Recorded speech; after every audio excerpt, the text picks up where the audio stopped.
JP astro ലൈഫിലേക്ക് എല്ലാവർക്കും സ്വാഗതം.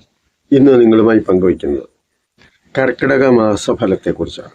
അതായത് ജൂലൈ 17 മുതൽ ആഗസ്റ്റ് 16 വരെയുള്ള കർക്കിടക മാസത്തിലെ മകരം രാശിക്കൂറുകാരായ ഉത്രാടത്തിൻ്റെ 2, 3, 4 പാദം, തിരുവോണം, അവിട്ടത്തിൻ്റെ 1, 2 പാദക്കാരും ചേരുന്ന മകരം രാശിക്കാരുടെയും മകരക്കൂറുകാരുടെയും കർക്കിടക മാസമാകുന്ന ഒരു മാസത്തെ ഗുണദോഷ ഫലങ്ങളാണ് നിങ്ങളുമായി പങ്കുവയ്ക്കുന്നത്. മകരം രാശിയുടെ ജന്മരാശാധിപൻ എന്ന് പറയുന്നത് ശനിയാണ്. ശനി മകരം രാശിക്കാരെ സംബന്ധിച്ച് 3-ാം ഭാവത്തിലാണ്. അപ്പം 3-ാം ഭാവത്തിൽ സഞ്ചരിക്കുന്ന ശനി എന്ന് പറഞ്ഞാൽ 3, 6, 11 ഭാവങ്ങളിലെ ശനി ഗുണഫലം ചെയ്യുന്ന ശനിയാണ്, പ്രത്യേകിച്ച് മീനൻ രാശിയിലെ ശനി. അപ്പം ബുദ്ധി വിശാലതയും ഉത്കൃഷ്ടതയും ദാനശീലവും പരാക്രമ സ്വഭാവവും അതുപോലെ സുഖ സാമഗ്രികളും എവിടെയും ഒരു മുൻഗണന ലഭിക്കുന്ന നേതൃസ്ഥാനവും, അല്ലെങ്കിൽ 10 പേര് കൂടുന്നിടത്ത് ഇവർ കൂടി ബന്ധപ്പെട്ട് എന്തെങ്കിലും പ്രവൃത്തി ചെയ്യുമ്പോൾ ഇവർക്ക് അതിൻ്റെ ഒരു മുൻഗണന ലഭിക്കണം എന്നുള്ള ഒരു മനോഭാവവും അതുപോലെ തന്നെ ലഭിക്കുകയും ചെയ്യുന്ന ഒരു സ്ഥാനം. ഏത് വിഭാഗത്തിൽ ജോലി ചെയ്താലും അതിൻ്റെ മേലധികാരികളുമായിട്ട് നല്ല സൗഹൃദ ബന്ധമോ അല്ലെങ്കിൽ വ്യക്തിബന്ധമോ അല്ലെങ്കിൽ അവരുടെ ഏതെങ്കിലും തരത്തിലുള്ള മേന്മയും അനുകൂല മനോഭാവങ്ങളുമൊക്കെ ലഭിക്കുന്ന ഒരു സ്ഥാനം കൂടിയാണ്. ഈ പറഞ്ഞ നല്ല ഗുണങ്ങളൊക്കെ ലഭിക്കണമെങ്കിൽ നിങ്ങളുടെ ജാതകത്തിൽ ശനി ഇഷ്ടഫലത്തോടുകൂടി നിൽക്കണം. എന്ന് പറഞ്ഞാൽ 3, 6, 11 ഭാവത്തിലായിട്ട് വ്യാഴത്തിൻ്റെ രാശിയായ ധനുരാശിയിലോ അല്ലെങ്കിൽ മീനൻ രാശിയിലോ നിൽക്കണം. ശനിയുടെ രാശിയായ മകരത്തിലോ കുംഭത്തിലോ നിൽക്കണം. അല്ലെങ്കിൽ ഉച്ചരാശിയായ തുലാം രാശിയിൽ വരണം. അപ്പം അങ്ങനെയൊക്കെ വരിക. അതുപോലെ ഉച്ചരാശിയിലോ സ്വക്ഷേത്രത്തിലോ ഒക്കെ ആണെങ്കിൽ അത് കേന്ദ്രഭാവസ്ഥിതി വന്നാലും നല്ലതാണ്. അപ്പം അങ്ങനെയൊക്കെയാണ് വരുന്നത് എങ്കിൽ അത് ഈ കർക്കിടക മാസത്തിൽ അങ്ങനെയുള്ളവരെ സംബന്ധിച്ചിടത്തോളം നല്ല കുറേ അനുഭവങ്ങൾ ശനിയുടെ അനുഗ്രഹം കൊണ്ട് തന്നെ ലഭിക്കും. എന്നാൽ നിങ്ങളുടെ ജാതകത്തിൽ ശനി മോശക്കാരാണ്, അല്ലെങ്കിൽ ഇഷ്ടഭാവത്തിലല്ല, വേറെ ഏതെങ്കിലും ഭാവത്തിൽ അനിഷ്ടഭാവസ്ഥിതിയിലൊക്കെയാണ്, ഭാവയോഗത്തോടു കൂടിയോ അല്ലെ ഭാവദൃഷ്ടിയോടു കൂടിയോ ഒക്കെയാണ് നിൽക്കുന്നത് എങ്കിൽ പറയത്തക്കതുപോലെ വലിയ മേന്മയൊന്നും ഉണ്ടാകത്തില്ല. എങ്കിലും ചെറിയ മെച്ചം ഒക്കെ ഉണ്ടാവുകയും ചെയ്യും. കാരണം 3-ാം ഭാവത്തിൽ ശനി സഞ്ചരിക്കുന്നത് കൊണ്ട് ചെറിയ ചെറിയ എന്തെങ്കിലുമൊക്കെ ഗുണങ്ങൾ ലഭിക്കുകയും ചെയ്യും. പിന്നെ ഇപ്പോഴത്തെ സ്ഥിതി അനുസരിച്ച് നോക്കുമ്പോൾ ശനി വക്രഗതിയിലൂടെയാണ് സഞ്ചരിക്കുന്നത്. അപ്പം നിങ്ങളെ സംബന്ധിച്ചിടത്തോളം അത് ശനി ഇഷ്ടഭാവത്തിലാണ് നിൽക്കുന്നതെങ്കിൽ ചുരുക്കി പറഞ്ഞാൽ സർവാഭീഷ്ട സിദ്ധി, ധനലാഭം, ആരോഗ്യം, ഇങ്ങനെയൊക്കെ ഉള്ള നല്ല കുറേ അനുഭവങ്ങൾ ശനിയുടേതായിട്ട് നിങ്ങൾക്ക് ലഭിക്കുകയും ചെയ്യും. മകരൻ രാശിക്കാരെ സംബന്ധിച്ചിടത്തോളം 2-ാം ഭാവമായ കുംഭത്തിൽ നിൽക്കുന്നത് രാഹുവാണ്. കാരണം നേരത്തെ മീനൻ രാശിയിലായിരുന്നു. മീനൻ രാശിയിൽ നിന്ന് അത് തിരിഞ്ഞു കറങ്ങി കുംഭൻ രാശിയിലേക്ക് മാറിയാണ് ഇപ്പോൾ 1.5 വർഷം ഇനിയിപ്പോൾ രാഹു സഞ്ചരിക്കുന്നത്. അതുപോലെയാണ് കേതു. അപ്പം അങ്ങനെ 2-ാം ഭാവത്തിൽ രാഹു സഞ്ചരിക്കുമ്പോൾ രാഹു ഇച്ചിരി സാമ്പത്തികമായ വരുമാനമൊക്കെ ഉണ്ടാക്കിത്തരും. എങ്കിലും സാമ്പത്തിക ബാധ്യതയും ഉണ്ടാക്കുന്ന ഒരു ഗ്രഹമാണ്. പലപ്പോഴും പല കാര്യങ്ങളും മറ്റുള്ളവരിൽ നിന്നും മറച്ചു വയ്ക്കാം. കാരണം 2-ാം ഭാവം എന്ന് പറയുന്നത് സാമ്പത്തികമായ കാര്യങ്ങൾ വരാം, അതുപോലെ തന്നെ ധനപരമായും കുടുംബപരമായുള്ള കാര്യങ്ങൾ വരാം, സംസാര രീതിയും 2-ാം ഭാവം കൊണ്ടൊക്കെ വരാം, വിദ്യയും 2-ാം ഭാവമാണ്. അപ്പം അങ്ങനെയൊക്കെ നോക്കുമ്പോൾ പല കാര്യങ്ങളും മനസ്സിലുള്ളത് കുറേയൊക്കെ മറച്ചു പിടിക്കുക. അതുപോലെ 2-ാം ഭാവത്തിൻ്റെ സ്ഥിതിയിൽ രാഹു വരിക എന്ന് പറഞ്ഞാൽ ഏത് മാർഗത്തിലായാലും എന്തെങ്കിലുമൊക്കെ സാമ്പത്തികമായ മെച്ചം ഉണ്ടാകണം എന്ന് ചിന്തിക്കുക. ചിലപ്പോൾ അതൊരു വളഞ്ഞ വഴിയൊക്കെ ആയിരിക്കാം രാഹുവിൻ്റെ കൂട്ടം. എങ്ങനെയായാലും 10 കാശുണ്ടാക്കണം, അങ്ങനെയൊക്കെയുള്ള ചിന്ത വരാം. അതുപോലെ തന്നെ വിദ്യാഭ്യാസ കാര്യത്തിൽ രാഹുവിൻ്റെ ഒരു സ്വഭാവം എന്ന് പറയുമ്പോൾ വിദേശ ഭാഷയൊക്കെ സൂചിപ്പിക്കുന്ന ഒരു ഛായാഗ്രഹമാണ് രാഹു. അപ്പം അങ്ങനെ വരുമ്പം വിദേശ ഭാഷ, വിദേശ പഠനം, അതുപോലെ വിദേശത്ത് ജോലി ചെയ്യേണ്ട ആവശ്യകതയിലേക്കുള്ള വിദ്യാഭ്യാസ സംബന്ധമായ കാര്യങ്ങൾ എന്നിവയെക്കുറിച്ചൊക്കെ ചിലപ്പോൾ ആലോചിക്കാം എന്നതിനെ സംബന്ധിച്ച് ഈ കർക്കിടക മാസം രാഹു അങ്ങനെ നിൽക്കുമ്പോൾ രാഹു 1.5 വർഷം നിൽക്കും. അപ്പോൾ അങ്ങനെ വരുമ്പോൾ സ്വാഭാവികമായിട്ടും അതിനെ സംബന്ധിച്ചൊക്കെ ഒരു ആലോചനയൊക്കെ വരാം. പിന്നെ വിദ്യാഭ്യാസ കാര്യത്തിൽ 2 രാഹു എന്ന് പറഞ്ഞാൽ അതത്ര വലിയ ഗുണമൊന്നും ചെയ്തില്ല. അലംഭാവം എന്ന് പറഞ്ഞാൽ ഏതെങ്കിലും നേരായ മാർഗത്തിലല്ലാതെ ജയിക്കാനും വിദ്യാഭ്യാസത്തിലൂടെ മെച്ചം ഉണ്ടാക്കാനും ഒക്കെ സാധിക്കുമോ എന്നൊക്കെ ചിന്തിക്കുന്ന ഒരു കാര്യം കൂടിയാണ് ഈ രാഹു. പിന്നെ മറ്റൊരു കാര്യം എന്ന് പറഞ്ഞാൽ ഈ എഗ്രിമെന്റ് പോലുള്ള കാര്യം. ഇപ്പം വിദ്യാഭ്യാസം, ജോലി, ഉപരിപഠനം, അന്യദേശ ഭാഷാ പഠനം ഇങ്ങനെയൊക്കെയുള്ള ആവശ്യങ്ങളുമായിട്ട് വിദേശത്തോ അന്യദേശത്തോ ഒക്കെ പോകാൻ ആഗ്രഹിക്കുന്നവര് അല്ലെങ്കിൽ പോകണമെന്ന് വിചാരിക്കുന്നവരൊക്കെ ഉണ്ടെങ്കിൽ ഈ രാഹുവിന്റെ സ്ഥിതിയൊക്കെ നിൽക്കുന്നത് കൊണ്ട് സാമ്പത്തികമായ കൈകാര്യം ചെയ്യുന്നതും അതുപോലെ തന്നെ എഗ്രിമെന്റുകൾ എന്തായാലും ഒരു ഉടമ്പടി കാണുമല്ലോ ഏതെങ്കിലും ഏജൻസിയായിട്ട്. അപ്പം അതൊക്കെ വളരെയേറെ ആലോചിച്ചും സൂക്ഷിച്ചും ചിന്തിച്ചുമൊക്കെ വേണം കൈകാര്യം ചെയ്യാൻ എന്നുള്ളതാണ് അതിൻ്റെ ഒരു പ്രത്യേകത. കാരണം രാഹു നമ്മൾ വിചാരിക്കുന്നത് പോലെ പെട്ടെന്ന് അങ്ങ് ഗുണമുണ്ടാവും എന്നൊന്നും വിചാരിക്കാൻ പറ്റത്തില്ല. കാരണം കുംഭൻ രാശിയാണ്, രാശ്യാധിപൻ ശനിയാണ്. ആ ശനി ഇപ്പൊ തൽക്കാലം അനുകൂലമായിട്ട് 3-ാം ഭാവത്തിലാണ് നിൽക്കുന്നത് മകരൻ രാശിക്കാരെ. പക്ഷെ 3-ാം ഭാവാധിപൻ എന്ന് പറയുന്ന വ്യാഴം ഇപ്പോ മിഥുനൻ രാശിയിലാണ് നിൽക്കുന്നത്. അപ്പം മകരം, കുംഭം, മീനം, മേടം, ഇടവം, മിഥുനം അങ്ങനെ വരുമ്പോൾ അത് 6-ാം ഭാവത്തിലേക്കാണ് വരുന്നത്. അപ്പൊ 6-ാം ഭാവത്തിൽ വരിക എന്ന് പറയുമ്പോൾ വ്യാഴത്തിന്റെ സ്ഥിതി അത്ര വലിയ മെച്ചമൊന്നുമുള്ള കാര്യം അല്ല. പിന്നെ ഉള്ളതെന്ന് പറഞ്ഞാൽ സൂര്യ-ബുധ-യോഗം. സൂര്യനും ബുധനും ചേർന്ന് കർക്കിടകത്തിൽ നിൽക്കുമ്പോൾ അത് 7-ാം ഭാവത്തിൽ വരും. അപ്പൊ വിദ്യാഭ്യാസ കാര്യത്തിൽ ചില വഴികളൊക്കെ, മാർഗസ്ഥാനമാണ്, ചില വഴികളൊക്കെ തെളിഞ്ഞു വരുന്നതിന് സൂചിപ്പിക്കുന്ന ഒരു കാര്യമാണ്. 7-ലെ സൂര്യൻ കളത്ര സുഖത്തിന് ഹാനിയെ ഉണ്ടാക്കാം. 7-ാം ഭാവം എന്ന് പറയുമ്പോൾ ഭാര്യ, ഭർത്താവ് എന്നുള്ള ഒരു പങ്കാളി സ്ഥാനമാണ്.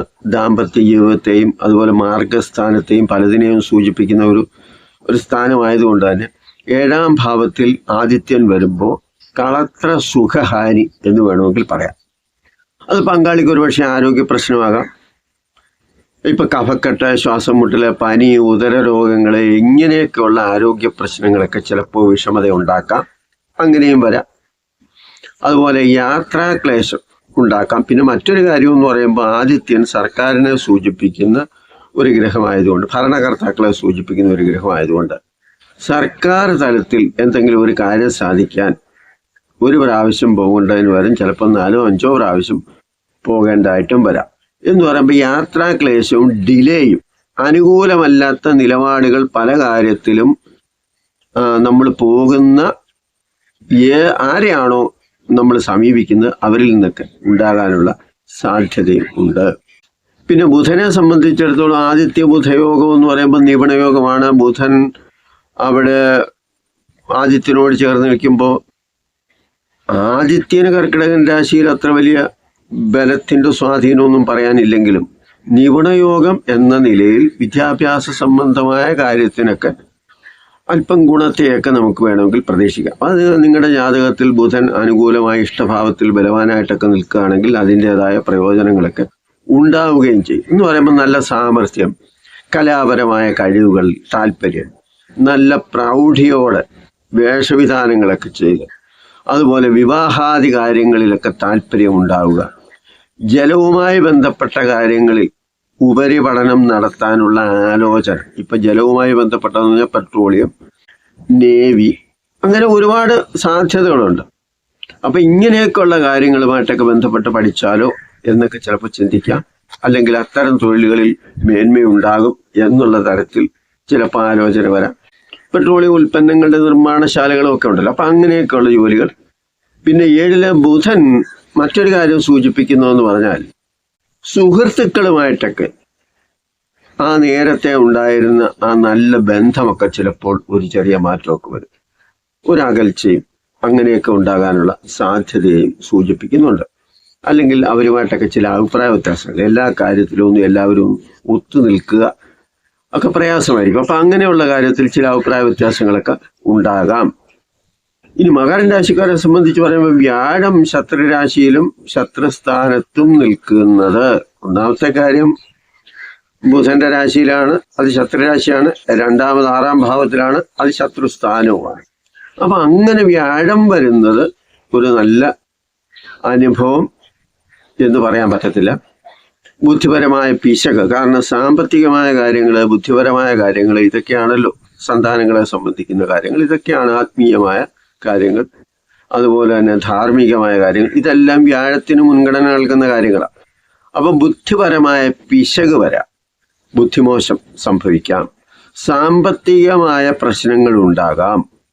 അതായത് മുതിർന്നവരുടെയും ഗുരുജനങ്ങളുടെയും ഒക്കെ അഭിപ്രായത്തെ മാനിക്കാതിരിക്കാം. അവർ പറയുന്നതിനോടൊന്നും വലിയ വിലയൊന്നും കൽപ്പിക്കണമെന്നില്ല. കാരണം വ്യാഴത്തിന് ഗുരു എന്ന ഒരു പേര് കൂടിയുണ്ട്. അപ്പം ഗുരുജനങ്ങൾ, ഗുരുക്കന്മാരായ ആൾക്കാർ എന്തെങ്കിലുമൊക്കെ കാര്യങ്ങൾ പറയുകയും ഇങ്ങനെ വേണം എന്നൊക്കെ പറയുമ്പോൾ അതിനോടൊന്നും വലിയ താല്പര്യമൊന്നും കാണിക്കത്തില്ല. അവർക്കൊക്കെ എന്തോ അറിയാം, അങ്ങനെയൊക്കെയുള്ള ഒരു മനോഭാവം മുതിർന്ന ആൾക്കാരുടെ അഭിപ്രായത്തോട് വരാം.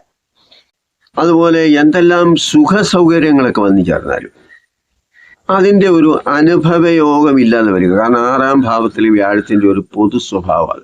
നമുക്ക് ചിലപ്പോൾ ഒരുപാട് സുഖ സൗകര്യങ്ങളും നല്ല അവസ്ഥയും വീട്ടിൽ എല്ലാവിധമായ ചുറ്റുപാടുകളും ഒക്കെ കാണും.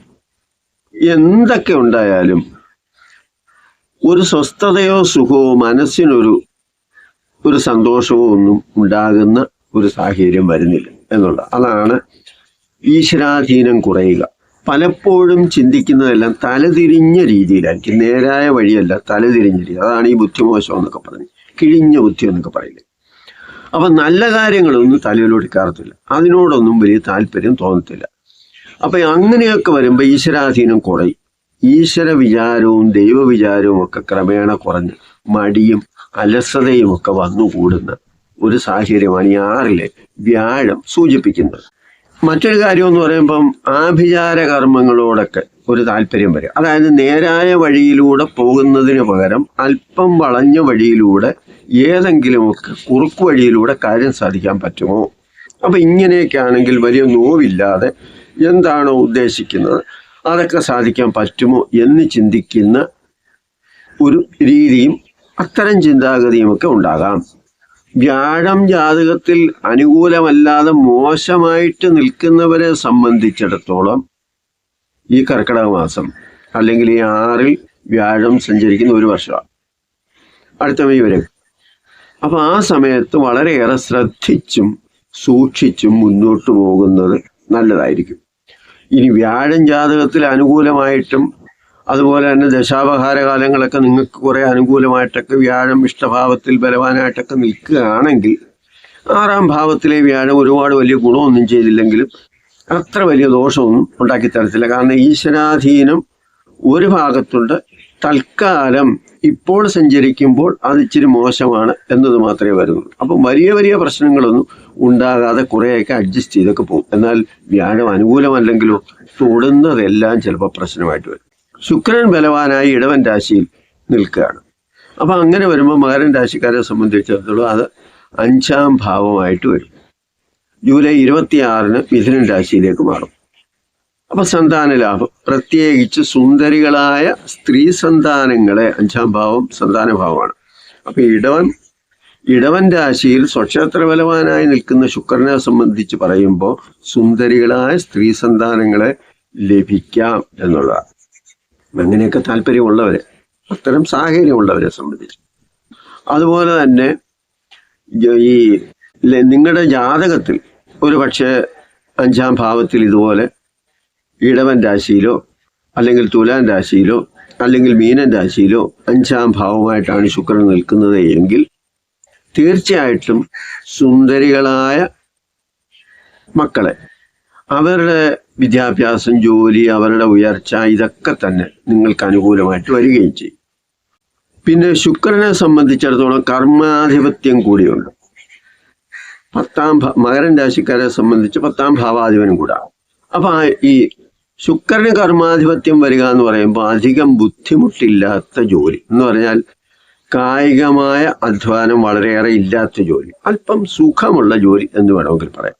അത്തരത്തിലുള്ള ജോലികളും കലാപരമായ കഴിവുകളുള്ളവര്, ഇപ്പോൾ അഭിനയ രംഗത്തോ കലാരംഗത്തോ നൃത്തരംഗത്തോ അങ്ങനെ സാഹിത്യ രംഗത്തോ, ഇപ്പൊ സംഗീതം, നൃത്തം തുടങ്ങിയ കലകൾ അല്ലെങ്കിൽ അഭിനയം, ഇങ്ങനെയൊക്കെ കലാരംഗത്ത് പ്രവർത്തിക്കുന്നവരെ സംബന്ധിച്ച് അവർക്ക് ഒരുപാട് കഴിവുകളും അതനുസരിച്ചുള്ള അഭിവൃദ്ധിയും ഒക്കെ ലഭിക്കുന്ന ഒരു കാര്യം കൂടിയാണ് ഈ സ്വക്ഷേത്രത്തിലെ ശുക്രൻ. ശുക്രനെ സംബന്ധിച്ച് മറ്റൊരു കാര്യം എന്ന് പറഞ്ഞാൽ ഭൗതിക സുഖ സൗകര്യങ്ങൾ നമുക്ക് ആവശ്യം പോലെ നൽകാൻ അവസരമുണ്ടാക്കുന്ന ഒരു ഗ്രഹം കൂടിയാണ്.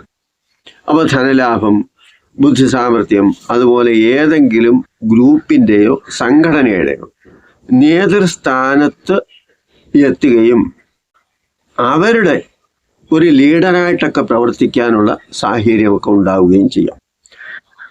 അഞ്ചാം ഭാവത്തിലെ ശുക്രൻ എന്ന് പറയുമ്പോൾ ധനലാഭം ഉണ്ടാക്കും, സന്താന ലാഭം ഉണ്ടാക്കും, ബന്ധുഗുണം, ഇങ്ങനെയൊക്കെയുള്ള കാര്യങ്ങളെല്ലാം ജീവിതത്തിൽ ഉണ്ടാകാം. സർക്കാർ തലത്തിൽ പ്രവർത്തിക്കുന്നവരുടെയോ മന്ത്രി തലത്തിലുള്ളവരുമായോ ഏതെങ്കിലും തരത്തിലുള്ള ഒരു ബന്ധം ഉണ്ടാകാനുള്ള സാധ്യതയും ഇവിടെ വരുന്നുണ്ട്. പിന്നെ ജൂലൈ 26 മുതൽ ശുക്രൻ 6-ൽ സഞ്ചരിക്കുമ്പോൾ 6-ാം ഭാവത്തിൽ, 5-ൽ നിന്ന് മാറി 6-ാം ഭാവത്തിലേക്ക് വരും, മിഥുനൻ രാശിയിലേക്ക് വരും. അപ്പം മിഥുനൻ രാശിയിലേക്ക് വരുമ്പോൾ ശുക്രനെ സംബന്ധിച്ച് അത് ബന്ധുരാശിയാണ്. അപ്പം ബന്ധുക്കളുടെ സഹായങ്ങളും അതും ഇതൊക്കെ ഉണ്ടാകുമെങ്കിലും, സുഹൃത്തുക്കളൊക്കെ അനുകൂലമാകുമെങ്കിലും 6-ാം ഭാവത്തിലെ ശുക്രൻ സ്ത്രീകൾ മൂലം ചില പ്രയാസങ്ങളൊക്കെ അനുഭവിക്കാം എന്നതിനെ കൂടി സൂചിപ്പിക്കുന്നുണ്ട്. ബുദ്ധിമോശം മൂലം അല്ലെങ്കിൽ ആവേശം കൊണ്ട് ഇങ്ങനെയൊക്കെ ഉണ്ടാകാവുന്ന, അല്ലെങ്കിൽ ദീർഘവീക്ഷണമില്ലാതെ പെട്ടെന്ന് തോന്നിയ ചില കാര്യങ്ങളുടെ അനന്തരഫലമായിട്ടൊക്കെ ചിലപ്പോൾ പ്രശ്നങ്ങളുണ്ടാകാം.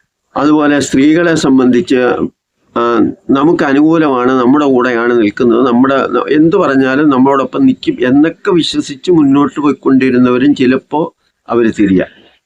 അപ്പം അങ്ങനെയൊക്കെ വരാം. അപ്പം ഇതൊക്കെ ശ്രദ്ധിച്ചില്ലെങ്കിൽ ശത്രുത വരാം, അപവാദം വരാം. അതുപോലെ തന്നെ മറ്റൊരു കാര്യമെന്ന് പറഞ്ഞാൽ 6-ാം ഭാവത്തിൽ ചില ആരോഗ്യ പ്രശ്നങ്ങളെയും സൂചിപ്പിക്കുന്നുണ്ട്. ആരോഗ്യ പ്രശ്നങ്ങൾ എന്ന് പറയുമ്പം സ്ത്രീകളെ സംബന്ധിച്ച് ഗർഭപാത്ര സംബന്ധമായിട്ടും യൂട്രസ് സംബന്ധമായിട്ട്, യൂറിനേഷന്, ഇങ്ങനെയൊക്കെ ഉദര സംബന്ധമായിട്ട് എന്ന് വേണമെങ്കിൽ ഒറ്റ വാക്കിൽ പറയാം. ഇങ്ങനെ പല കാര്യങ്ങളെയും പറയാം. അതുപോലെ തന്നെ പുരുഷന്മാർക്കും ഉണ്ടാകാം. അപ്പം ഇങ്ങനെയൊക്കെയുള്ള ആരോഗ്യ സംബന്ധമായ വിഷയങ്ങളും ഈ 6-ാം ഭാവം കൊണ്ട് ചിന്തിക്കാം. ശത്രു മാത്രമല്ലല്ലോ, ശത്രു, രോഗം, കള്ളൻ, ഇതെല്ലാം 6-ാം ഭാവമാണ്. അപ്പോൾ ഈ പറഞ്ഞത് എന്താണെന്ന് ചോദിച്ചാൽ ഇത്തരം കാര്യങ്ങളൊക്കെ തന്നെ നമ്മൾ വളരെയേറെ ആലോചിച്ചും സൂക്ഷിച്ചും മുന്നോട്ട് പോകുന്നതിൻ്റെ ആവശ്യകതയാണ് ഇവിടെ സൂചിപ്പിച്ചത്. അല്ലാതെ പറയുന്നതെല്ലാം നെഗറ്റീവാണല്ലോ എന്ന ഒരു രീതിയിൽ അല്ല, നിങ്ങൾ കാണണ്ട. ചൊവ്വയെ സംബന്ധിച്ച് പറയുമ്പോൾ ചൊവ്വ ചിങ്ങൻ രാശിയിൽ അഷ്ടമത്തിൽ, ജൂലൈ 28 മുതൽ കന്നി രാശിയിൽ 9-ാം ഭാവത്തിലുമായിട്ടാണ് വരുന്നത്. അപ്പോൾ പൊതുവെ അഷ്ടമത്തിലായാലും 9-ാം ഭാവത്തിലായാലും ചൊവ്വയുടെ സ്ഥിതി അത്ര വലിയ ഗുണമൊന്നും അല്ല. അഷ്ടമത്തിലെ ചൊവ്വയ്ക്ക് രാഹുവിൻ്റെ പൂർണ്ണദൃഷ്ടിയുണ്ട്. അപ്പോൾ രാഹു കേതു ബന്ധം വരിക എന്ന് പറയുമ്പം അത് ആരോഗ്യ സംബന്ധമായിട്ട് അത്ര നല്ല കാര്യം അല്ല. ചതവ്, മുറിവ്, അപകടം, രക്തദൂഷ്യം, അലർജി, ഇങ്ങനെയൊക്കെയുള്ള ആരോഗ്യ പ്രശ്നങ്ങളൊക്കെ ഉണ്ടാകാനുള്ള സാധ്യതയുണ്ട് അഷ്ടമത്തിലെ ചൊവ്വയ്ക്ക്. അതുപോലെ പല പ്രകാരത്തിൽ മനപ്രയാസം വരാം.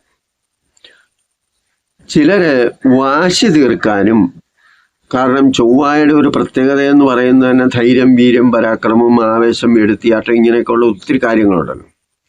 അപ്പോൾ വാശി തീർക്കാൻ, ഉദ്ദേശിച്ച കാര്യം സാധിക്കാനുമൊക്കെ സ്വയം പീഡനം നടത്തുന്നവരുമുണ്ട്. ഇപ്പം ചില കുട്ടികളൊക്കെ സംബന്ധിച്ച് പറയുകയാണെങ്കിൽ അവരുദ്ദേശിക്കുന്ന കാര്യം നടന്നില്ലെങ്കിൽ പെട്ടെന്ന് അവർ വയലൻ്റ് ആകുന്നു, എന്തെങ്കിലുമൊക്കെ ചെയ്തു കളയുമെന്ന് പറയുന്നു, ചില ചപ്പടി വിദ്യകളൊക്കെ കാണിക്കുന്നു, ഇത് കണ്ട് രക്ഷകർത്താക്കൾ പീഡിക്കുന്നു, ഇങ്ങനെയൊക്കെ പറയാതെ സ്വയം പീഡനം എന്ന് പറയും. അപ്പം അങ്ങനെയൊക്കെയുള്ള സന്ദർഭങ്ങളും അഷ്ടമത്തിലെ ചൊവ്വ ചിലപ്പോൾ ഉണ്ടാക്കാം. അഷ്ടമത്തിലെ ചൊവ്വ എന്ന് പറയുമ്പം ചതവും മുറിവും മാത്രമല്ല, അപകടങ്ങൾ, തീപ്പൊള്ളൽ, അതുപോലെ ഇങ്ങനെ ഒരുപാട് കാര്യങ്ങളൊക്കെ വരാം. പിന്നെ 9-ലേക്ക് കടക്കുമ്പോൾ, 9-ാം ഭാവത്തിലേക്ക് ചൊവ്വ കടക്കുമ്പോൾ, 9-ാം ഭാവം പിതാവിൻ്റെ സ്ഥാനം കൂടിയാണ്.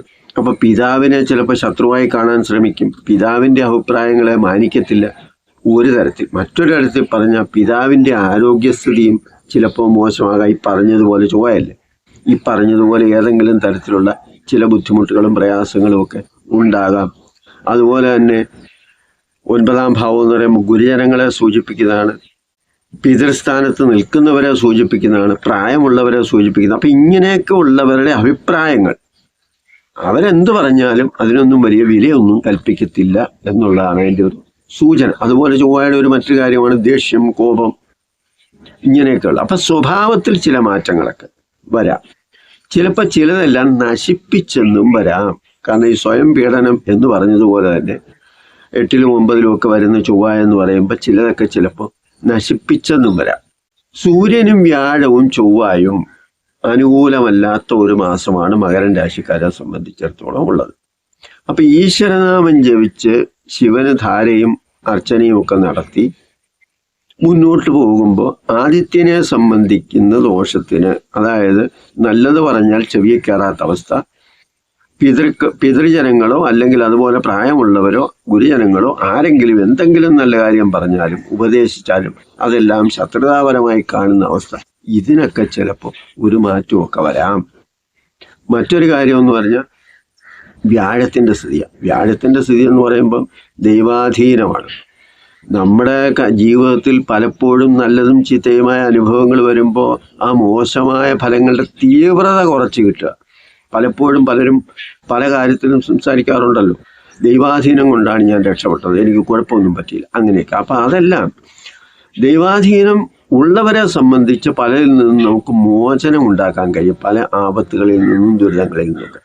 അപ്പം ഇവരെ സംബന്ധിച്ചിടത്തോളം ഇപ്പം നിങ്ങളുടെ ജാതകത്തിൽ വ്യാഴം അനുകൂലമല്ല എങ്കിൽ തീർച്ചയായും 6ാം ഭാവത്തിൽ സഞ്ചരിക്കുന്ന വ്യാഴത്തിൻ്റെ ആ ഒരു സമയം ഈശ്വരകാരുണ്യം ഉണ്ടാകുന്നതിന് വേണ്ടി ഈശ്വരനാമം ജപിക്കുക. കർക്കിടക മാസമാണ്, വൈകിട്ട് വിളക്ക് കത്തിച്ച് നാമമൊക്കെ ജപിക്കുക. അതുപോലെ വിഷ്ണുവിൻ്റെ ഏതെങ്കിലുമൊക്കെ ക്ഷേത്രങ്ങൾ അടുത്തെങ്ങാനും ഉണ്ടെങ്കിൽ അവിടെങ്ങാനുമൊക്കെ പോയി തൊഴുക, ഒരർച്ചനയെങ്കിലും നടത്തുക. ഇങ്ങനെയൊക്കെയുള്ള കാര്യങ്ങൾ. പിന്നെ ചൊവ്വയെ സംബന്ധിച്ച് പറയുമ്പോൾ ചൊവ്വയുടെ കുറേ കാര്യങ്ങൾ ഞാൻ പറഞ്ഞു. ചൊവ്വയെ സംബന്ധിച്ച് പറയുമ്പം അത് ഭദ്രകാളിയും സുബ്രഹ്മണ്യനുമാണ് ഇവിടെ 2 രാശിയിലായിട്ട് വരുന്നത്. അപ്പോൾ ഭദ്രകാളിക്കും സുബ്രഹ്മണ്യനും ചൊവ്വാഴ്ച ദിവസം അവരുടെ ക്ഷേത്രങ്ങളിൽ പോയി നിങ്ങളെ കൊണ്ട് പറ്റുന്ന വഴിപാടുകളൊക്കെ നടത്തി പ്രാർത്ഥിച്ച് അതായത് ഈ നമ്മുടെ ജീവിതത്തിൽ കുറേ ഗ്രഹങ്ങൾ അനുകൂലമല്ലാതെ വരുമ്പോൾ അതിൽ നിന്നുണ്ടാകുന്ന ഭവിഷ്യത്തുകൾ ഒഴിവായി നമ്മുടെ ജീവിതത്തിൽ ഒരു നല്ല ഗതിയും ഒരു സന്തോഷവും ഒക്കെ നിലനിൽക്കാൻ വേണ്ടി ഈശ്വരനോട് പ്രാർത്ഥിക്കുക എന്നതാണ് ഏറ്റവും നല്ലതായ ഒരു കാര്യം. അപ്പോൾ വലിയ വലിയ പ്രശ്നങ്ങളിൽ പോകാതെ അത് ലഘുവായി നമ്മളെ രക്ഷിക്കാൻ ഒരുപക്ഷെ ഈശ്വര കടാക്ഷം കൊണ്ട് സാധിച്ചെന്ന് വരാം. പിന്നെ എന്തെങ്കിലുമൊക്കെ പറയുമ്പോൾ ഇതെല്ലാം നെഗറ്റീവാണല്ലോ എന്ന് പറഞ്ഞിട്ടൊന്നും കാര്യമൊന്നുമില്ല. നമ്മുടെ ജീവിതത്തിൽ നല്ല അനുഭവങ്ങളും വരും, മോശമായ അനുഭവങ്ങളും വരും. ഇത് ഓരോ ഗ്രഹങ്ങളുടെയും കൃത്യമായ ഫലം അനുസരിച്ചാണ് പറയുന്നത്. ഇത് കോമൺ ആണ്, പൊതുവായ ഫലമാണ്. അപ്പം സ്വാഭാവികമായി ഞാൻ പറയുന്ന പോലെ ഓരോ ഗ്രഹങ്ങളും നിങ്ങളുടെ ജാതകത്തിൽ മോശമാണെങ്കിൽ ഈ മോശപ്പെട്ട അനുഭവങ്ങൾ പറഞ്ഞ ഗ്രഹത്തിന് എന്താണോ ദോഷം പറഞ്ഞിട്ടുള്ളത് അതൊക്കെ നിങ്ങളുടെ ജീവിതത്തിൽ ഉണ്ടാകാം. നല്ല നിലയിലാണെങ്കിൽ ചിലപ്പോൾ ദോഷങ്ങളൊന്നും വലുതായിട്ട് അനുഭവപ്പെട്ടില്ല എന്നും വരും. അതുകൊണ്ട് നെഗറ്റീവ് പറയരുതെന്നല്ല, അറിഞ്ഞ് നമ്മൾ മുന്നോട്ട് പോവുക ഈശ്വര വിചാരത്തോടു കൂടി. ഈ വീഡിയോ നിങ്ങൾക്ക് ഇഷ്ടപ്പെട്ട് കാണും എന്ന് ഞാൻ വിചാരിക്കുന്നു. ഇഷ്ടപ്പെട്ടാൽ മറ്റുള്ളവർ കൂടി ഷെയർ ചെയ്ത് കൊടുക്കുക. നന്ദി, നമസ്കാരം.